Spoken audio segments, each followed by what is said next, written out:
تو سب سے پہلے جو کرنے کا کام ہے وہ یہ ہے کہ جب نیا سال شروع ہوتا ہے تو ہمیں نیا سال شروع ہوتے ساتھ ایک دعا کرنی چاہیے۔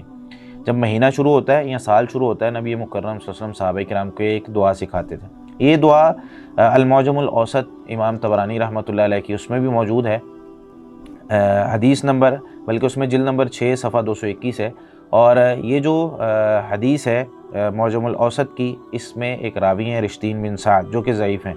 کچھ علماء جو ہے وہ اس حدیث کو ضعیف قرار دیتے ہیں، وہ اسی وجہ سے کہ ان کے علم میں یہ جو طبرانی کی روایت ہے اور اس کی سند جو ہے وہ ان کے سامنے ہوتی ہے، لیکن اس کی ایک سند جو ہے امام بغوی رحمۃ اللہ علیہ کی معجم الصحابہ یہ کتاب ہے، اور اس میں جو حدیث نمبر ہے وہ 1539 نمبر ہے۔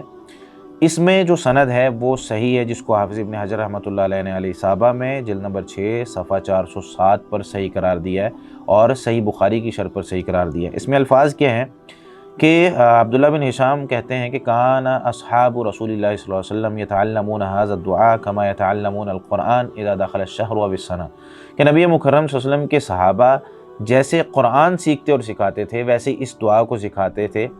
جب مہینہ شروع ہوتا ہے یا سال شروع ہوتا ہے، اور وہ دعا کیا ہے؟ اللہم ادخلہ علینا بالامن والایمان والسلامة والاسلام وجوار من الشیطان ورضوان من الرحمن، کہ اللہ تو اس سال کو ہم پر امن اور سلامتی کے ساتھ، امن اور ایمان کے ساتھ، اور سلامتی والا بنا کر اس کو جو ہے وہ ہم پر داخل کر، وجوار من الشیطان اور شیطان سے بچاؤ کا ذریعہ بنا اس کو، ورضوان من الرحمن اور اس سال میں، اس مہینے میں ہم سے رحمان راضی ہو جائے، اس چاند کو اور اس سال کو، اس مہینے کو ہمارے لیے اس طرح کا بنا دے۔